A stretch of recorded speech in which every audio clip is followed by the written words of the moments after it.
kita mau menyelesaikan dua hal penting yang mana menjelaskan perbedaan Nabi Muhammad sallallahu alaihi wasallam dibanding nabi-nabi yang lain.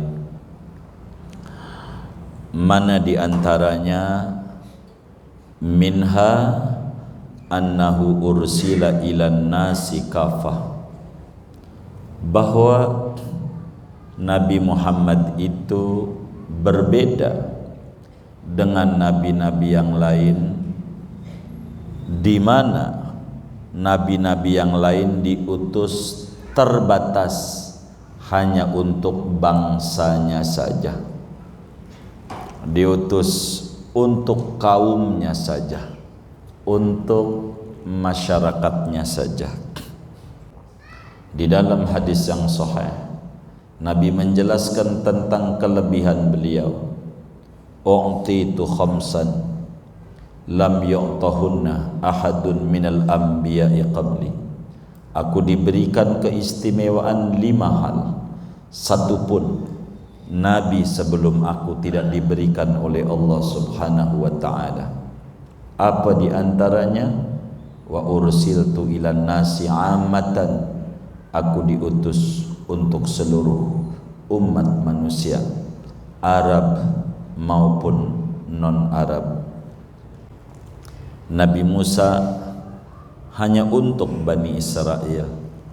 Di luar Bani Israel tidak percaya, kala itu tidak mengapa, wong tidak diutus kemana-mana. Ada yang diutus buat kaum Ad, ada yang diutus buat kaum Samud, ada yang diutus buat kaum Lut, itulah Nabi Lut. Tapi Nabi besar Muhammad sallallahu alaihi wa alihi wa sahbihi wasallam berbeda. Di mana perbedaannya? Umumur risalah wan nubuwah, menyeluruhnya kerasulan Nabi Muhammad dan kenabian Nabi Muhammad, sehingga Nabi diutus bukan sebatas bangsa Arab, akan tetapi buat seluruh umat manusia, Arab maupun Arabnya maupun non-Arabnya.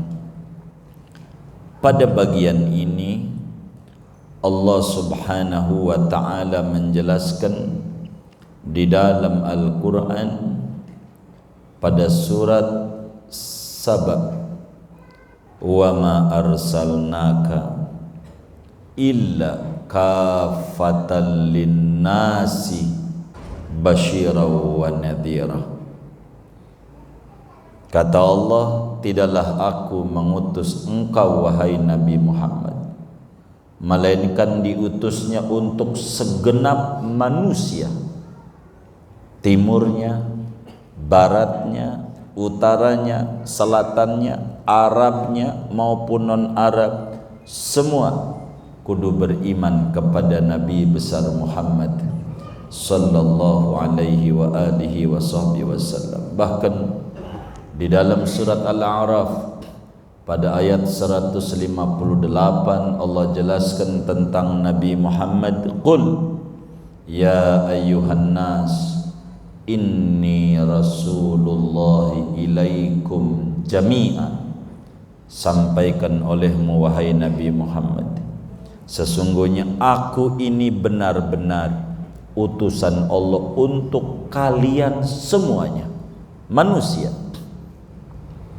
Tidak hanya untuk bangsa Arab saja, bangsa non-Arab pun wajib untuk beriman kepada Nabi besar Muhammad sallallahu alaihi wa alihi wa sahbihi wasallam.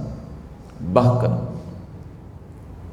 dalam ayat yang lain, bukan saja manusia tapi semua makhluk Allah, wa ma arsalnaka illa rahmatan lil alamin. Kalau udah ngomong alam, bukan saja manusia dan jin, tapi semua ciptaan Allah diutus. Hanya bedanya kalau buat manusia dan jin, Rasulullah SAW diutus irsal taklif, diutus untuk menyampaikan pesan-pesan Rabbani, amanat-amanat ilahi, bagaimana seorang manusia kudu duduk pada derajat manusia. Tapi diutus kepada malaikat, ya, bukan saja manusia, malaikat. Sampai Imam Jalaluddin As-Suyuti mengarang tesis tersendiri dengan judul Tajzinul Araik fi Irsalin Nabi lil Malaik, bahwa Rasulullah diutus untuk para malaikat, tapi irsal tasyrif, diutus untuk mengagungkan Nabi Muhammad. Maka malaikat itu gembira kepada Allah, terima kasih karena dia bersolawat kepada Nabi, tak berhenti. Semua malaikat, innallaha wa malaikatahu yusalluna nabi, diajak oleh Allah sebagai irsal tasyrif, kudu mengagungkan Nabi besar Muhammad sallallahu alaihi wa alihi wasallam. Bahkan di dalam hadis yang sahih, Nabi menjelaskan tentang kelebihan beliau. U'titu khamsan lam yu'tahunna ahadun minal anbiya'i qabli. Aku diberikan keistimewaan 5 hal, satu pun Nabi sebelum aku tidak diberikan oleh Allah Subhanahu wa ta'ala. Apa di antaranya? Wa ursiltu ilan nasi ammatan. Aku diutus untuk seluruh umat manusia, Arab maupun non-Arab. Assalamualaikum warahmatullahi wabarakatuh. Bismillahirrahmanirrahim. Alhamdulillahi rabbil alamin. Wassalatu wassalamu ala sayyidil awwalin wal akhirin, sayyidina wa maulana Muhammadin wa ala alihi wa sahbihi ajma'in. Amma ba'du, wa minha annahu ursila ilan nasi kafatan. Setengah daripada banyaknya perkara yang mengistimewakan Nabi Muhammad dibanding Nabi yang lain, yaitu bahwasanya Nabi Muhammad itu diutus kepada manusia kafatan seluruhnya. Wa minha annahu khatimun falayati ba'dahu nabiyyun. Di antaranya bahwa Nabi Muhammad itu penutup para nabi, maka tidak ada nabi sesudah Nabi Muhammad. Faqulu da'wati nubuwatin ba'da nubuwatihi faghayyun wa dhalal. Setiap pengakuan menjadi nabi sesudahnya Nabi Muhammad, maka yaitu sesat dan sesat. Wallahu a'lam bishawab. Saudara sekalian yang mulia, malam hari ini kajian kita masih berbicara mana perbedaan Nabi Muhammad sallallahu alaihi wasallam dibanding nabi-nabi yang lain. Pertemuan yang lalu dijelaskan ada banyak perbedaan, ada banyak keistimewaan yang ada pada Nabi Muhammad sallallahu alaihi wa alihi wa sahbihi wasallam dibanding nabi-nabi yang lain. Pertemuan yang lalu dijelaskan di antaranya Nabi Muhammad itu adalah paling tingginya Nabi. Di dalam hadis Tirmidzi dijelaskan, ana akramul awwalin wal akhirin 'ala Allah wala fakhar. Aku adalah paling mulianya orang-orang terdahulu dan orang-orang terkemudian di mata Allah. Bukan berbangga-bangga, akan tetapi tahaddus bin ni'mah.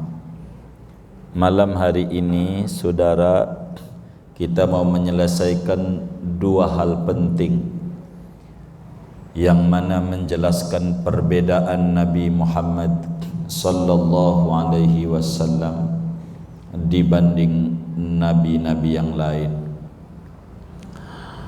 Mana di antaranya? Minha annahu ursila ilan nasi kafah, bahwa Nabi Muhammad itu berbeda dengan nabi-nabi yang lain, di mana nabi-nabi yang lain diutus terbatas hanya untuk bangsanya saja, diutus untuk kaumnya saja, untuk masyarakatnya saja. Nabi Musa hanya untuk Bani Israel. Di luar Bani Israel tidak percaya, kala itu tidak mengapa, wong tidak diutus kemana-mana. Ada yang diutus buat kaum Ad, ada yang diutus buat kaum Samud, ada yang diutus buat kaum Lut, itulah Nabi Lut. Tapi Nabi besar Muhammad sallallahu alaihi wa alihi wa sahbihi wasallam berbeda. Di mana perbedaannya? Umumur risalah wan nubuwah, menyeluruhnya kerasulan Nabi Muhammad dan kenabian Nabi Muhammad, sehingga Nabi diutus bukan sebatas bangsa Arab, akan tetapi buat seluruh umat manusia, Arab maupun Arabnya maupun non-Arabnya. Pada bagian ini Allah Subhanahu wa ta'ala menjelaskan di dalam Al-Quran pada surat Saba, wa ma arsalnaka illa kafatan linnasi basyira wa nadhira. Kata Allah, tidaklah aku mengutus engkau wahai Nabi Muhammad, melainkan diutusnya untuk segenap manusia, timurnya, baratnya, utaranya, selatannya, Arabnya maupun non-Arab, semua kudu beriman kepada Nabi besar Muhammad sallallahu alaihi wa alihi wa sahbihi wasallam. Bahkan di dalam surat Al-A'raf pada ayat 158 Allah jelaskan tentang Nabi Muhammad, qul ya ayyuhan nas inni rasulullahi ilaikum jami'an. Sampaikan olehmu wahai Nabi Muhammad, sesungguhnya aku ini benar-benar utusan Allah untuk kalian semuanya, manusia. Tidak hanya untuk bangsa Arab saja, bangsa non-Arab pun wajib untuk beriman kepada Nabi besar Muhammad sallallahu alaihi wa alihi wa sahbihi wasallam. Bahkan dalam ayat yang lain, bukan saja manusia tapi semua makhluk Allah, wa ma arsalnaka illa rahmatan lil alamin. Kalau udah ngomong alam, bukan saja manusia dan jin, tapi semua ciptaan Allah diutus. Hanya bedanya, kalau buat manusia dan jin Rasulullah SAW diutus irsal taklif, diutus untuk menyampaikan pesan-pesan Rabbani, amanat-amanat ilahi, bagaimana seorang manusia kudu duduk pada derajat manusia.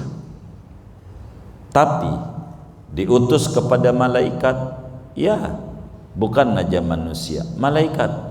Sampai Imam Jalaluddin As-Suyuti mengarang tesis tersendiri dengan judul Tajzinul Araik fi Irsalin Nabi lil Malaik, bahwa Rasulullah diutus untuk para malaikat, tapi irsal tasyrif, diutus untuk mengagungkan Nabi Muhammad.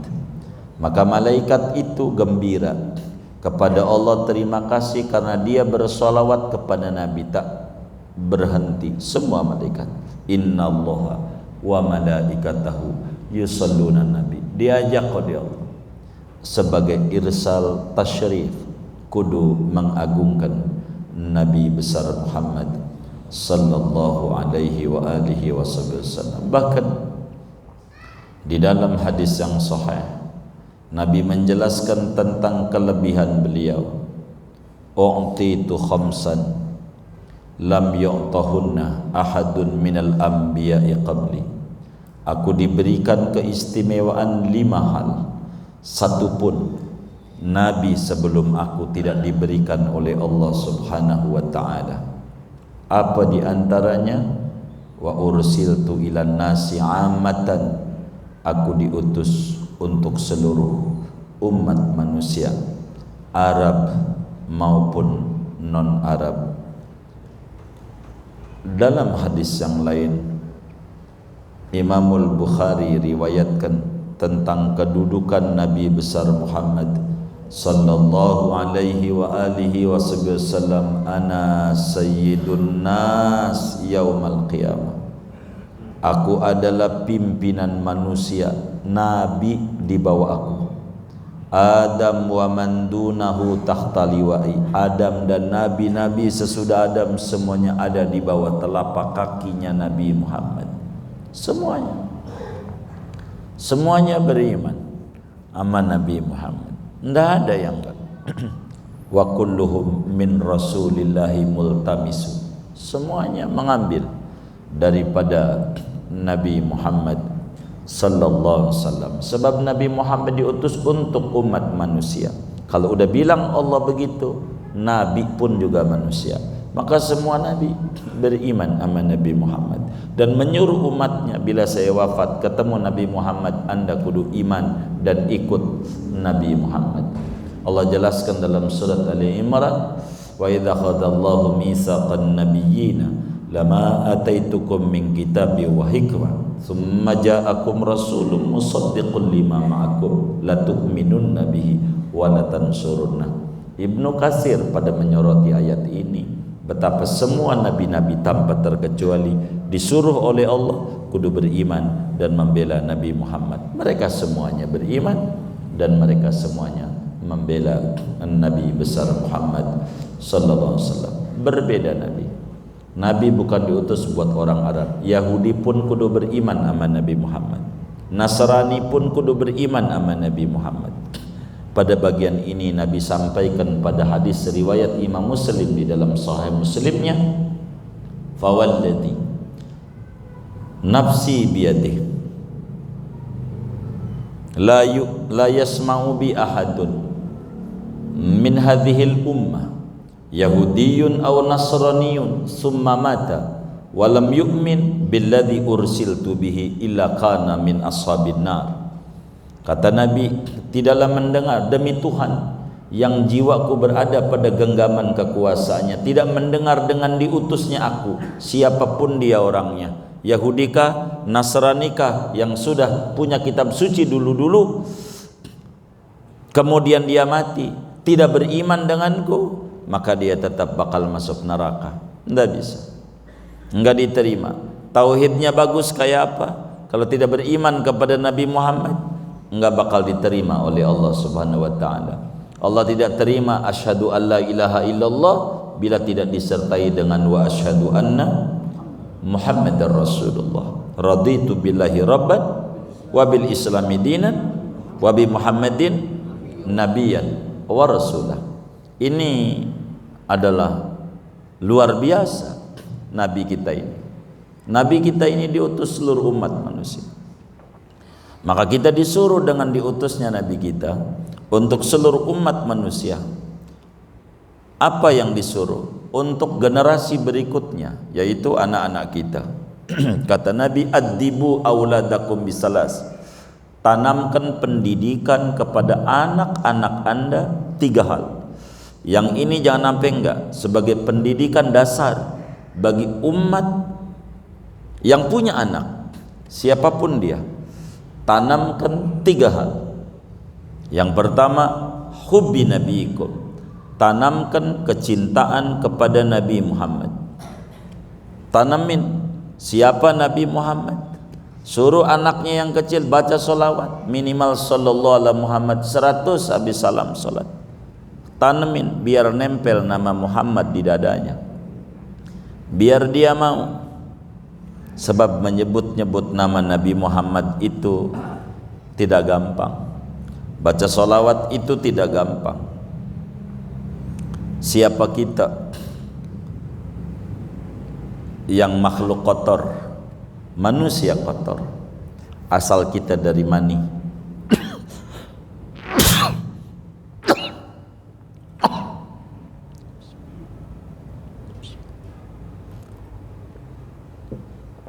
Mani itu kotor, jijik. Yang kita buang saban hari di WC kotor, jijik. Yang kita gondol-gondol dalam perut kita kotor dan jijik. Yang keluar dari kuping kita kotor dan jijik. Yang keluar dari mata kita kotor dan menjijikkan. Yang keluar dari hidung kita kotor, menjijikkan. Darah kita juga kotor dan menjijikkan. Yang keluar dari mulut kita kala tidur kotor, menjijikkan. Enggak ada yang enggak menjijikkan kita. Sementara Nabi manusia suci dan istimewa. Berbeda dengan kita. Kita enggak layak untuk menyebut nama Nabi Muhammad. Kalaulah tidak dapat izin dari Allah Subhanahu wa taala, maka muslim biar tahu kebesaran Nabi Muhammad kurang mau mulutnya baca solawat. Kenapa? Karena dia kurang tertanam kecintaan besar kepada Nabi Muhammad SAW. Begitu kurang, kita kudu minta sama Allah. Kudu minta. Begitu ama Allah. Maka ada ulama berdoa, ad'uka ya faliqal isbahi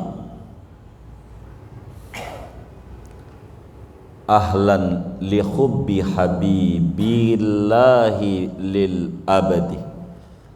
Wahai Tuhan, aku mohon kepadamu kepantasan, kelayakan untuk mencintai Nabi Muhammad, sehingga mulut mau menyebut-nyebut nama Nabi Muhammad sallallahu alaihi wasallam. Kita disuruh menanamkan ini kepada anak-anak kita, kecintaan nama Nabi Muhammad. Kedua, wa hubbi ahli baiti, mencintai ahlul baitnya. Harga mati bagi kita kudu cinta kepada ahlul bait. Jangan berkata sembarangan pada ahlul bait, anak cucunya Nabi besar Muhammad sallallahu alaihi wasallam. Allah bakal hancurin sehancur-hancurnya orang yang berkata buruk pada ahlul baitnya Nabi Muhammad. Jangan kita orang, kita harus memuliakan anak cucu Nabi. Itu begitu, tentu dengan kadar kemampuan kita. Begitu, baina tafrid wal ifrat, tidak berlebihan, tidak juga sembrono. Begitu, karena kita semampu kita. Jangan juga sampai kita akhirnya nyusah-nyusahin diri begitu. Tapi kita disuruh ta'zim sama ahlul bait. Dan watilawatil Quran, suruh ditanamin anak kita belajar Quran untuk baca-baca. Itu begitu saudara. Jadi Nabi ini memiliki keistimewaan dibanding nabi-nabi yang lain adalah Nabi kita diutus untuk seluruh umat manusia, untuk seluruh alam semesta diutus. Itulah hebatnya Nabi Muhammad sallallahu alaihi wasallam. Mana lagi minha annahu khatamul anbiya falayati ba'dahu nabi. Di antaranya lagi keistimewaan yang ada pada Nabi Muhammad, bahwa Nabi kita itu adalah Nabi penutup, Nabi terakhir, sehingga enggak ada Nabi lagi sesudah Nabi besar Muhammad sallallahu alaihi wa alihi wasallam. Dalam hadis yang diriwayatkan oleh Imamul Bukhari, di dalam Sahihul Bukhari, Rasulullah sallallahu alaihi wasallam menyampaikan, kata Nabi, anal aqib alladzi laisa ba'dahu nabiyyun. Aku nama lainnya al-aqib. Apa itu aqib? Orang yang tidak ada nabi lagi sesudahnya. Quran bilang pada surat Al-Ahzab, wa ma kana Muhammadun aba ahadim mir rijalikum walakin Rasulullah wa khataman nabiyyin.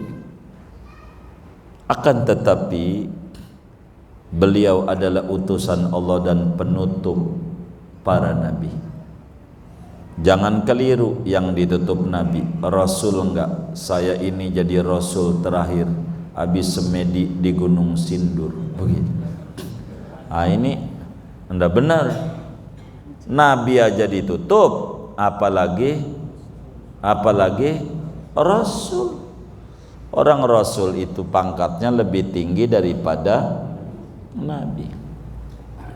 Tidak ada nabi lagi, sehingga akidah yang harus ditanamkan di dalam hati sanubari seorang muslim yang haluannya ahlus sunnah wal jamaah. Apa?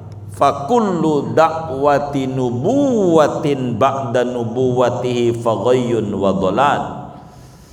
Setiap ada pengakuan jadi nabi sesudah Nabi Muhammad, biar kata dia bisa terbang, biar kata dia bisa jalan dia di dalam air, biar kata dia bisa ngilang,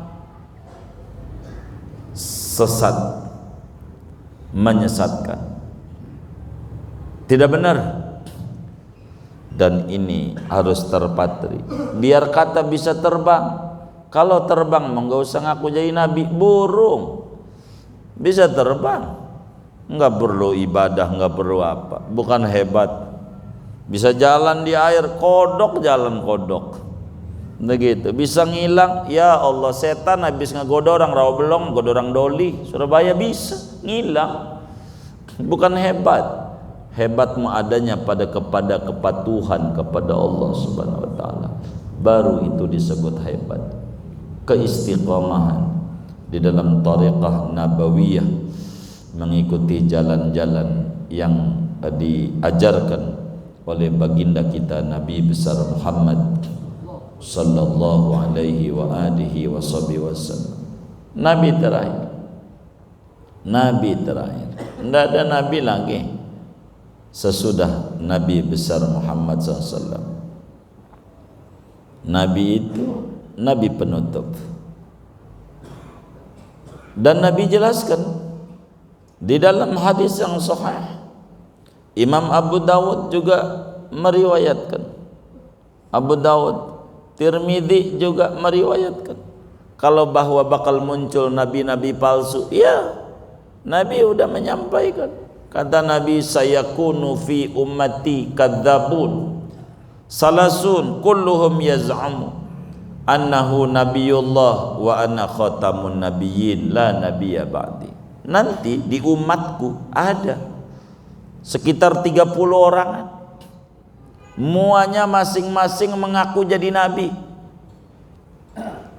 Ngaku jadi nabi, padahal kagak ada nabi sesudahku. Bahkan ada orang lucu, namanya orang La, Lamongan asli, La, namanya La doang namanya. Ngaku juga jadi nabi. Kata dia waktu ditanya, dari mana ente jadi nabi? La, namanya La doang. Dari mana? Yang bilang Nabi Muhammad, kata dia. Nabi Muhammad, hadisnya sahih, kata dia. Nabi bilang, la nabiyun ba'di, si La itu nabi sesudahku, begitu kata dia. Lah saya kan La namanya, begitu gitu. Padahal tidak ada nabi, ada aja orang itu aku jadi nabi. Ini bukan canda tuh, di dari 30 itu ada. Belum lagi Musailamah al-Kadzdzab, begitu. Belum lagi Aswad al-Ansi, macam-macam. Terakhir itu yang Ahmadiyah, namanya Mirza Ghulam Ahmad. Mirza Ghulam Ahmad ngaku jadi nabi. Ngaku jadi nabi.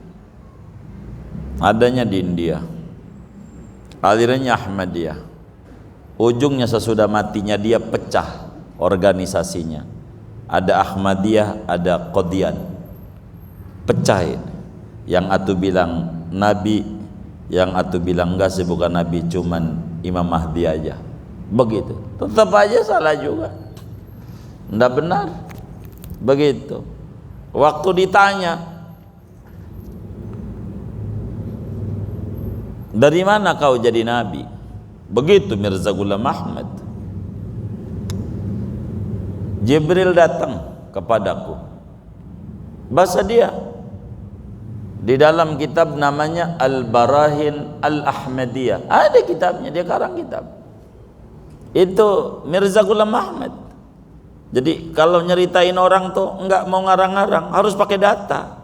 Jangan menimbulkan keributan sama orang. Datanya enggak boleh ngarang-ngarang, dia yang nulis. Ada kitabnya namanya Al-Barahin, banyak kitab-kitab. Di antaranya di Barahin Al-Ahmadiyah itu dia bilang begini, inni ra'aitu malakan. Saya ngelihat malaikat, rambutnya pirang, matanya biru. Ku yakini dia Jibril. Begitu. Apa wahyu pertama yang nyampe sama engkau? Jibril bilang sama saya waktu itu, yang pertama kali sampaikan, I love you. Bisa bahasa Inggris. Benar. Boleh buka itu kitab itu. Begitu. Itu wahyu pertama, I love you. Begitu. Kalau timbang rambutnya pirang, ya Allah, di Roblong juga ada Bu Ceri, boleh dicat sendiri. Ya, jangan dicatat. Ya Allah. Begitu. Ya enggak aja. Begitu. I love you. Wahyu pertama. Dari mana? Tapi ada catatannya. Begitu. Itu begitu. Ini nabi palsu. Kapan itu waktu dia memproklamirkan jadi nabi? Umur 53 tahun. Di mana-mana juga ngaku jadi nabi. Umur 40. Umur 53 telat. Begitu. Umur 53 tahun. Itu, tapi ada orang ikut alirannya, tidak benar. Maka sebagai muslim yang umurnya 15 tahun ke atas, akalnya sehat, wajib tertanam di dalam hati sanubarinya bahwa Nabi Muhammad adalah nabi penutup, nabi terakhir. Tidak ada nabi lagi setelah Muhammad. Bagaimana dengan Nabi Isa yang nanti akan turun pada akhir zaman? Kan ada nabi? Tidak. Nabi Isa ya bakal turun di akhir zaman sebagai tanda-tanda kiamat mau dekat. Udah dekat. Min alamatil qiyamatil kubra. Nabi Isa alaihissalam akan turun. Pagi kala itu turunnya Nabi Isa. Imam Mahdi ngimamin subuh. Di mana? Di Palestina, dekat Babi Lud, Palestina. Itu ngaku Imam Mahdi dari Depok. Begitu. Ini nggak benar. Begitu. Nggak bisa. Nabinya udah bilang begitu. Main Depok aja, diri kayak. Jangan Depok, kan begitu ya kan. Depok, Padepokan, Depok. Saudara, itu Nabi. Begitu Nabi Isa turun, Imam Mahdi udah qomat, mau salat subuh. Berasa ada Nabi Isa di belakang, mau mundur. Kata Nabi Isa, jangan, ente terusin imamin. Maka Nabi udah bilangin. Kata Nabi, nanti waktu dia turun, imamnya adalah umat kita. Iya, Imam Mahdi yang imamin. Pernah jadi makmum, iya, besok-besok Nabi Isa jadi imam. Nabi Isa datang itu nanti di akhir zaman, tidak memproklamirkan sebagai nabi yang membawa ajaran, tapi yang menyampaikan risalah Nabi Muhammad, kepanjangan Nabi Muhammad, membawa ajaran-ajaran Nabi Muhammad, nyuruh orang sholat dan seterusnya. Jadi kiai di umatnya Nabi Muhammad tidak membawa ajaran baru. Nabi Isa turun, tapi tidak dilantik sebagai nabi oleh Allah. Nabinya udah sebelum Nabi Muhammad, tapi datang di akhir zaman sebagai ulama daripada umatnya Nabi Muhammad.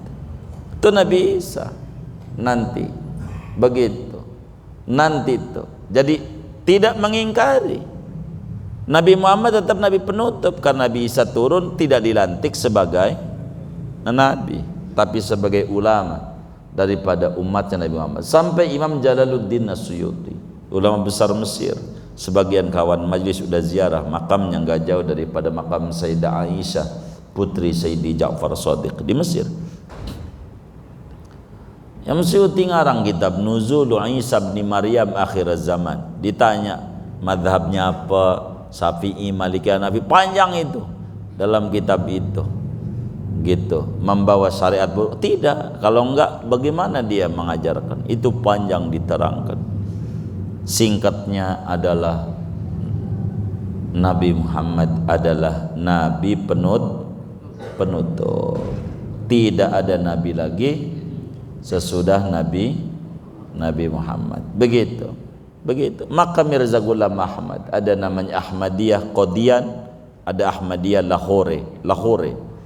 Yang Lahore mengatakan muslih, Imam Mahdi aja itu Mirza Ghulam Ahmad. Tapi Qadian ini yang menabikan Mirza Ghulam Ahmad. Begitu, pecah itu. Pokoknya ndak ada nabi. Pokoknya pastikan kalau dia ngaku nabi, namanya nabi palsu. Jangan ketipu. Masalahnya daun bisa jadi duit. Ini kan hebat ini. Kapan diunjukin? Ya Allah, bohong. Kalau bisa benar-benar daun jadi duit, nggak usah diunjukin. Di rumah aja, jangan kerja. Ngelinting aja. Ngelinting apa? Daun, supaya apa? Jadi duit. Kan hebat. Ya Allah, itu nggak ada hebatnya. Tetangga saya di kampung di Serang banyak. Orang kampung tuh daun jadi duit, dia ngambil tuh pohon pisang, bawa daunnya, bawa ke pasar, jadi duit. Ya Allah, gak ada hebatnya. Bener nggak? Orang Rawabelong juga banyak daun jadi duit. No, yang ngaji-ngaji ini kan daun ini jualannya. Bener nggak? Hah? Sampai kembang-kembangnya ya Allah jadi duit. Bener nggak? Lah itu sih nggak ada hebatnya, kembang jadi duit ini juga pada bisa.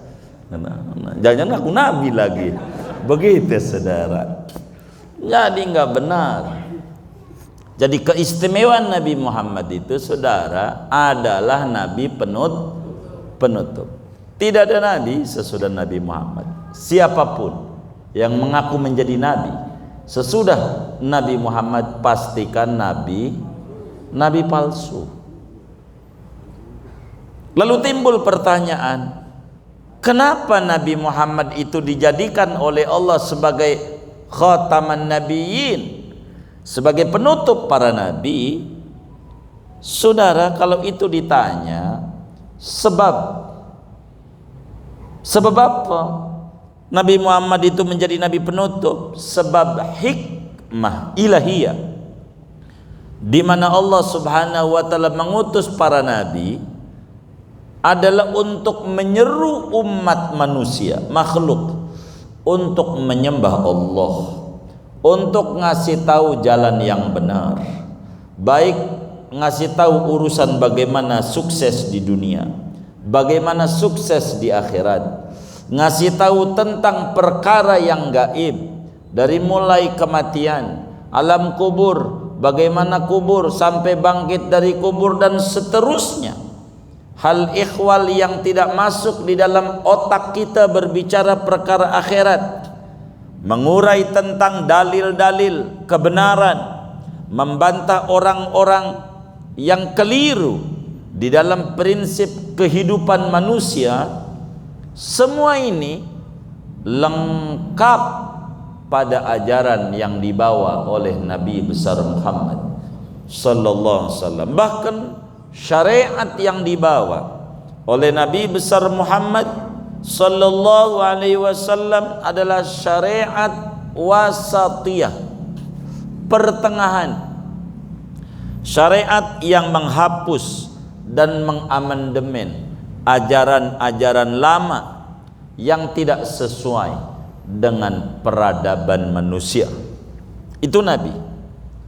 Ajaran tua dulu, ajaran Yahudi, umat Nabi Musa, di antara ajarannya orang laki menikah, dan menikah tanpa batas.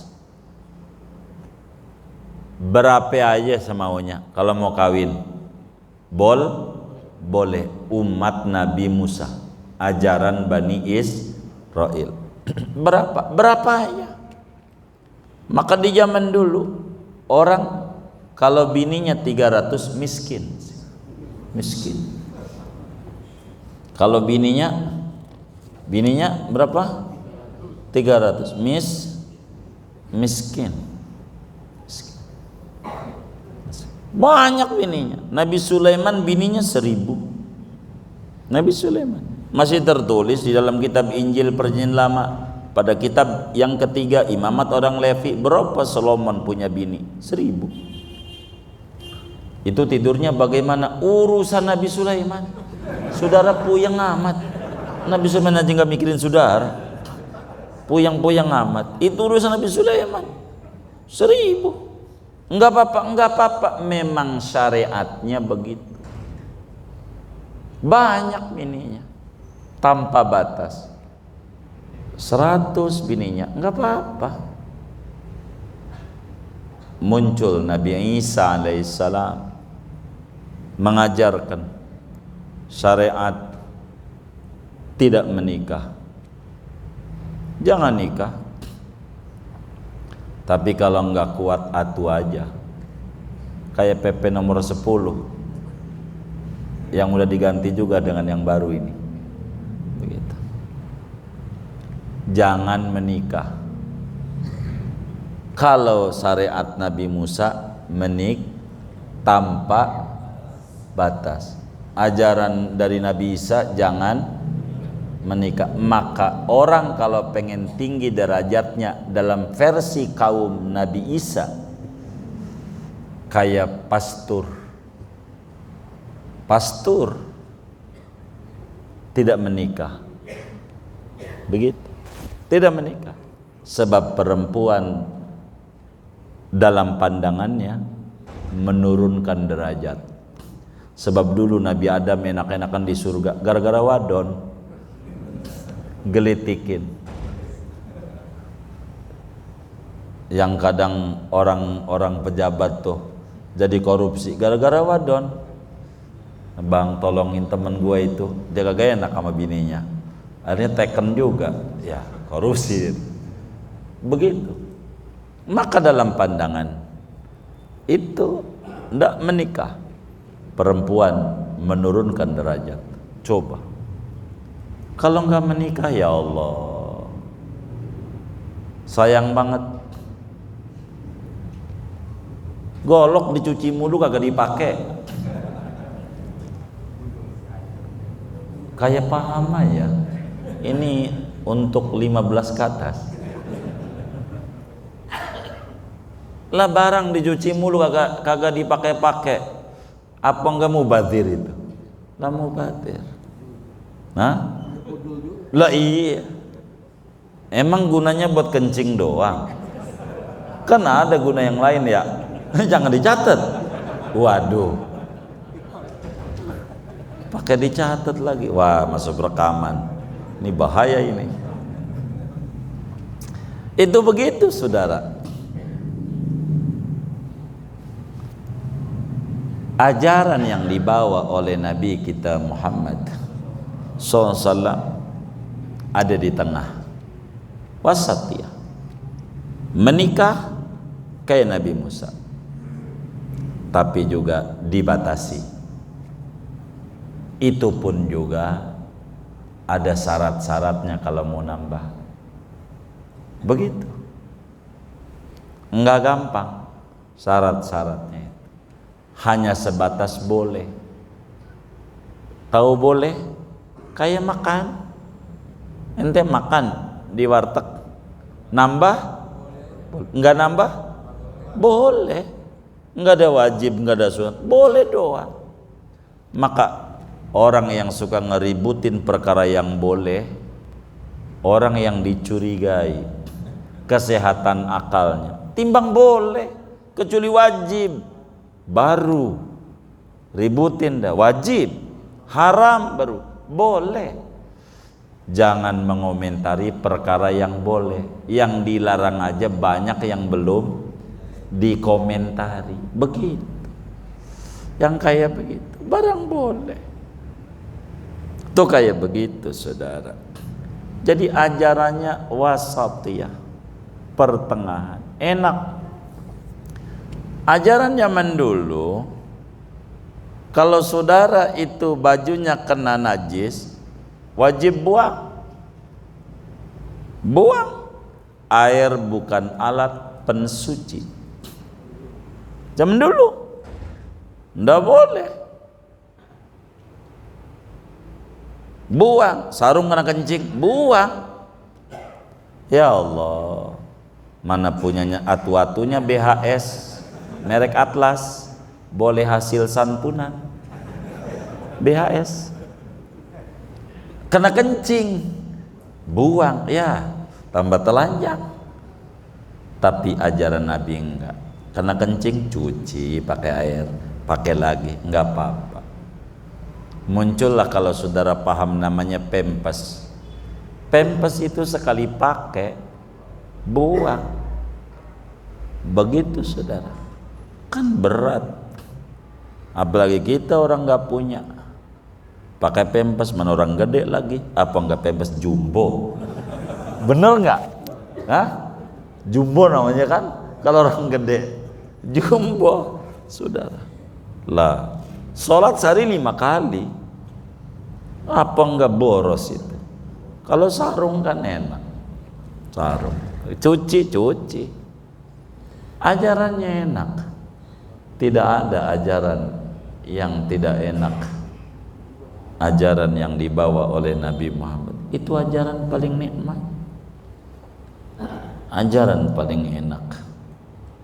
Dan semua ini tercover pada syariat yang ada dan disampaikan oleh Nabi besar Muhammad sallallahu alaihi wasallam, sehingga syariatnya rahmatan lil alamin. Dan ini kudu dipahami oleh kita. Masing-masing ada ajarannya. Tidak boleh satu orang memaksa orang lain. Ada ajarannya. Dia nggak kuat diri, duduk sholatnya. Jangan yang duduk nyela diri, dan jangan yang diri nyela yang duduk. Masing-masing dapat rahmat dari Nabi Muhammad. Yang kaya ada ajaran zakat. Yang miskin jangan ngiri. Jangan. Dia ada ajaran boleh menerima zakat. Kan enak buat dia. begitu. Semuanya ada. Rahmatan lil alamin. Ajaran Rasulullah sallallahu alaihi wasallam. Maka seluruh ajaran itu telah paripurna sesuai dengan berbagai kondisi, berbagai tempat, semuanya. Maka tidak dibutuhkan lagi bagi umat manusia nabi lain sesudah Nabi Muhammad, sebab udah paripurna ajarannya. Karena itu inilah di antara alasan dan hikmah kenapa Nabi dijadikan Nabi penutup, sebab semuanya udah beres, udah penutup. Ya udah dikasih isyarat sama sebelah kanan saya, ayo sebelah kiri, nurut kita, sudah aja dikasih